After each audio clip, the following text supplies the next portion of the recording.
Bonjour à tous et bienvenue. Aujourd'hui, nous avons le plaisir de recevoir une partie du groupe Divergent, un groupe de hip-hop raga originaire de Thonon, pour parler de leur nouvel album Chrysalide et de leur deuxième single Néo Primo. Bonjour, merci d'être avec nous aujourd'hui.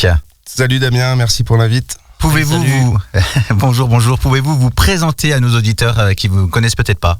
Alors je commence. Alors moi c'est Jem, donc moi je suis celui qu'on voit pas trop, je les enregistre, je suis avec eux en live, je les suis, je suis en répète, enfin, voilà.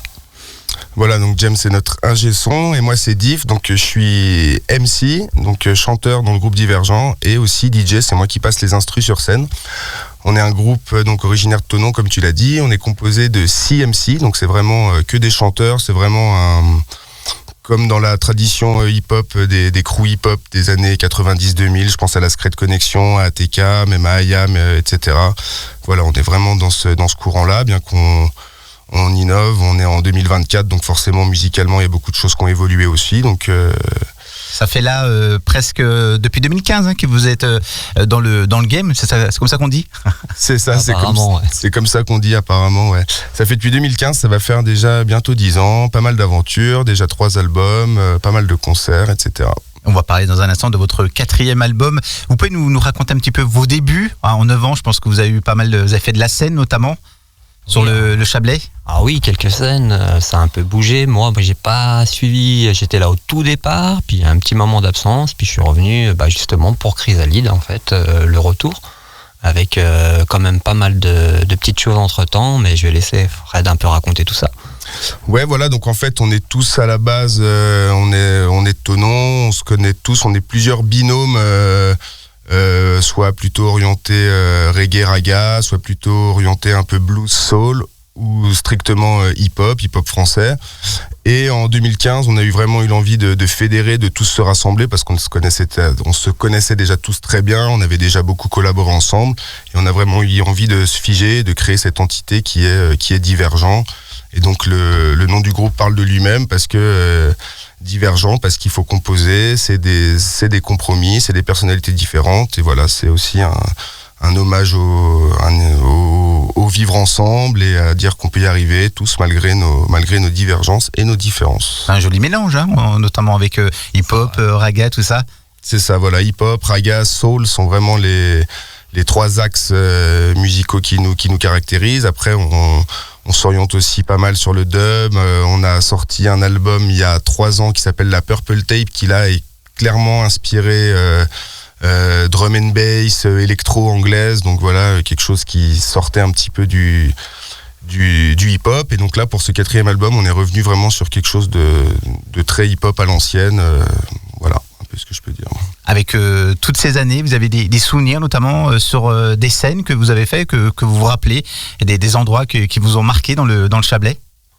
Montjoux, parce que c'est Thonon, et puis on est de Thonon, c'est quelque chose... En quelle année Montjoux? Toujours dit, il y a eu 2 éditions de Montjoux. Il y a eu la petite scène au départ, où moi j'étais pas là, mais moi je me rappelle surtout de Montjoux de 2022, il me semble. Ouais, c'est ça. C'est ça, en 2022. Où c'était vraiment quelque chose pour nous, et parce que c'était à la maison, et ça fait vraiment toujours plaisir, quoi. Et beaucoup de monde, je pense, pour vous applaudir. Ouais, il y avait beaucoup de monde. L'édition que tu parles, je sais plus si c'est 22 ou 23, quand il y avait Youssou N'Dour, Bon Entendeur. On avait également fait l'année où il y avait Big Flo et Oli, donc on était sur la petite scène régionale, mais c'est vrai que ça ramenait énormément de monde.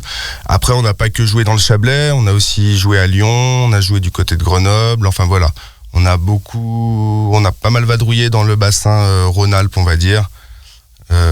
Voilà, donc on est un groupe local du coin, mais petit à petit, on s'exporte toujours un petit peu plus loin, et voilà. Est-ce que vous arrivez à en vivre de votre passion?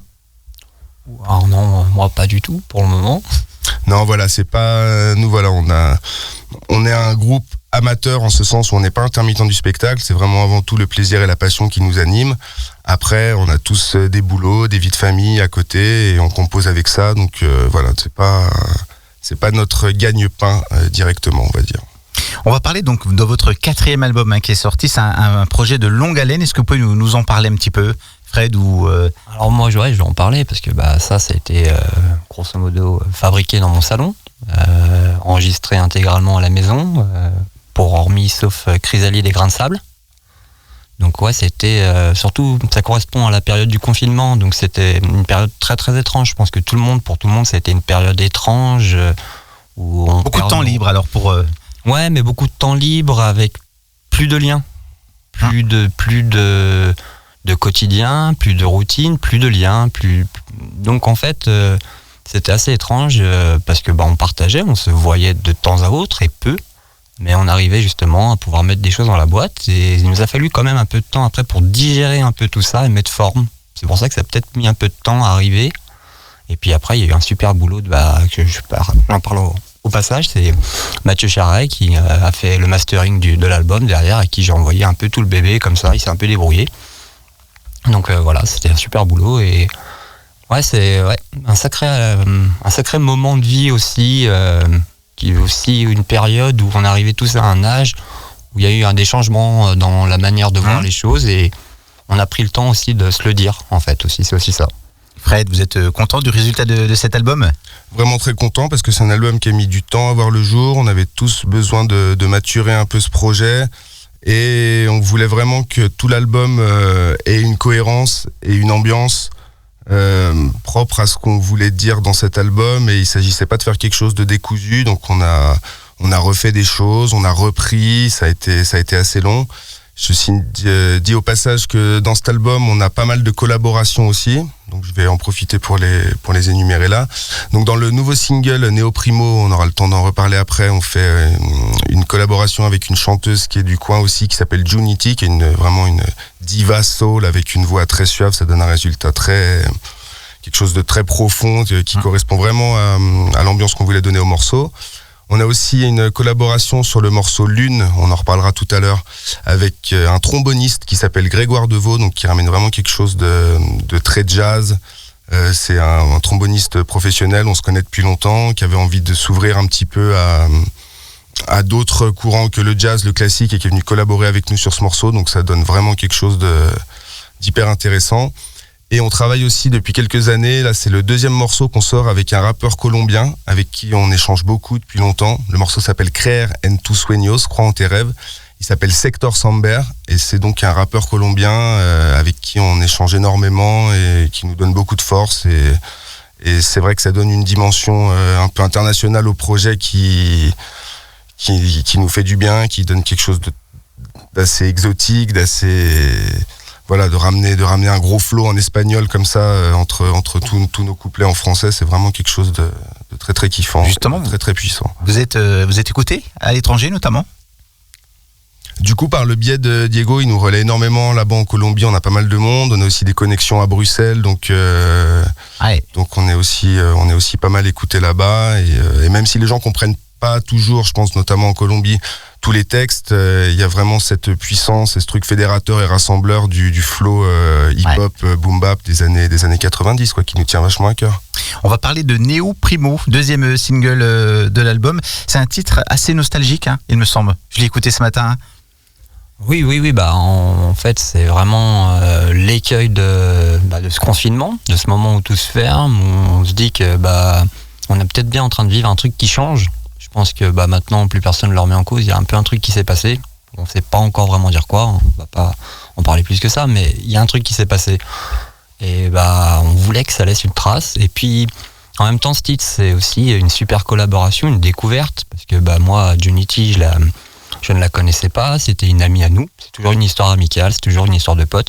C'est une très très bonne copine à Elliot qui nous l'a amenée, qui nous a dit elle chante extrêmement bien, faut faire quelque chose avec elle et tout. Et moi je la découvre le jour où on l'enregistre. Et ce jour-là, c'est une très très belle journée. Ça donne aussi des jolis clips, notamment un beau clip qui a été tourné de nuit, il me semble. Voilà, c'est ça, il a été tourné. Avec, c'est Elliot qui l'a fait, il me semble. Voilà, donc c'est Elliot, donc Ness, qui est MC dans le groupe, mais qui gère aussi beaucoup toute la partie visuelle, donc qui est caméraman, qui est monteur aussi également. Et donc c'est lui qui est à la fois présent dans le clip en train de rapper et en même temps derrière la caméra et derrière l'ordi pour faire le montage. Donc c'est quelque chose c'est une ambiance assez, comment dire, c'est assez mystique, c'est au bord du lac, en pleine nuit, avec le ciel dégagé, les étoiles, les réverbères. C'est quelque chose qu'on voulait d'assez intimiste, de pas tape à l'œil, de simple, d'assez sobre, finalement, un reflet de toute cette période du Covid et du confinement qui a été quelque chose où un peu comme si le temps était suspendu, le temps de cette vidéo. Et on est super content du résultat. Ça fait longtemps que le clip est dans la boîte et qu'on voulait le sortir. On voulait le sortir pour la sortie de l'album. Donc voilà, mais on est toujours aussi content du résultat, là, de l'avoir enfin concrètement, d'avoir les retours des gens et tout. C'est vraiment une autre dimension qui s'est ouverte par rapport à ce clip. On est super content de l'avoir sorti. Et ça plaît déjà, parce que j'ai vu qu'il y avait déjà plus de 1000 vues en quelques jours. Ouais, ça a bien fait son petit chemin. Ça fait longtemps qu'on n'avait rien sorti non plus, donc les gens étaient quand même pas mal en attente par rapport à ça. Donc voilà, on a quand même pas mal de gens qui nous suivent et donc forcément le clip a été super bien reçu. Voilà, c'est le deuxième single de l'album Chrysalide. On avait le morceau Grain de sable, interprété par Ness, Phoenix et Barry, qui est sorti il y a déjà un an et demi, je crois. Et voilà, donc c'est le deuxième single clippé de ce projet et on va en sortir d'autres. Enfin, la majorité des morceaux de l'album sont voués à être clippés et avoir un rendu vidéo parce que c'est toujours mieux d'avoir du visuel, ça marque plus les esprits et c'est aussi une autre dimension d'expression par rapport à uniquement le côté auditif, je pense. Quel est le retour de vos fans depuis toutes ces années ? Il y en a qui sont là depuis le tout début et qui vous soutiennent ? Ouais, carrément. On a toute la communauté tononnaise, on connaît tous pas mal de monde, on est pas mal dans le milieu de la zik depuis un moment, et pas que du hip-hop. Je pense notamment à César et à tout le vivier autour du local Isotope, qui sont pas mal plus à majorité rock'n'roll, aussi dans le milieu du reggae, dans le Chablais, mais on a brisé toutes ces barrières, toutes ces frontières, on est tous très potes. Et on a plein d'amis qui nous suivent depuis le début, les amis d'amis, et maintenant plein de gens qu'on connaît pas du tout. Et c'est vrai que c'est toujours un plaisir de voir que les gens sont aussi fidèles et présents. Petite parenthèse, on a fait le vernissage de l'album là il y a 2 jours, donc le soir du 30 avril au bar Le Jukebox à Thonon. C'était en même temps l'occasion de fêter l'anniversaire des 1 an du bar. Et on a vraiment eu une affluence de malade. On a eu plus de 200 personnes pour venir assister à ce vernissage. Donc on a donné un concert. Grégoire Deveau, le tromboniste dont je te parlais, a fait la première partie. Et c'est vrai qu'on était très très émus de voir tout ce monde tout ce soutien, ouais. Tout ce soutien toujours grandissant. Et au fur et à mesure, c'est plus que des gens de Thonon ou du Chablais. On a beaucoup de gens à Lyon qui nous suivent. On a beaucoup de gens dans toute la France qui nous suivent. On est aussi pas mal tous avant, après ou maintenant. Il y en a pas mal qui ont été dans le milieu saisonnier. L'avantage de ce milieu saisonnier, c'est que c'est souvent des gens qui viennent d'ailleurs, qui reviennent, et du coup, ça fait voyager notre son un peu partout aussi. Et du coup, on se retrouve à avoir des mecs à Osgore, ou dans le Nord, ou en Bretagne, qui nous écoutent, qui nous connaissent, et c'est vraiment génial, quoi. Une dernière question pour terminer cette interview. Avez-vous des projets futurs pour cet été, notamment peut-être des nouveaux sons ou même des concerts ? N'hésitez pas, si vous voulez annoncer les concerts. Le téléphone qui sonne, mais c'est pas très grave. Vous pouvez poursuivre l'interview. Alors, les prochains concerts... c'est bon, c'est ton réveil ? C'est bon. C'est moi. Les prochains concerts, on va jouer à la Fête de la musique de Genève le 22 juin. Donc ce sera au Parc des Bastions. Donc la Fête de la musique à Genève qui dure 3 jours. Il y a une offre culturelle très, très, très, très dense et on est super content d'en faire partie pour la 2e fois. Donc Fête de la musique à Genève le 22 juin au Parc des Bastions, vous retrouverez tout sur l'info de la Fête de la musique. On joue à la Conciergerie, c'est un petit lieu associatif à Régnier. Ça, ce sera le 28 juin. On est très content d'avoir été sélectionné pour jouer sur la scène régionale du Rock and Poche. Donc ça, pour nous, c'est vraiment un festival du coin qui nous tient vachement à cœur, qu'on n'a encore jamais fait. Et donc, on sera au Rock and Poche le 2 août. Et on sera le 26 août à Urgence Disc Records. C'est un magasin de disques à Genève, un vivier d'artistes où il y a plusieurs fois par semaine, il y a des showcases. Et donc voilà, on sera là-bas le 26 août, si je dis pas de bêtises, mais vous pouvez retrouver toutes ces infos, je pense, sur page Facebook. Sur tous les réseaux sociaux, les Facebook, Divergent, DIVERS, GENS, tout attaché, divers comme des faits divers, et gens comme des gens, sans espace. N'hésitez pas, venez nous mettre un petit like, un petit coup de pouce. Ça paraît pas grand-chose, mais ça nous aide aussi pour nous faire programmer, et ça fait plaisir, ça donne de la force. Voilà. Merci pour cet entretien. On vous souhaite beaucoup de succès avec ce nouvel album. Merci beaucoup. Merci pour l'invite. À très bientôt. À plus, salut.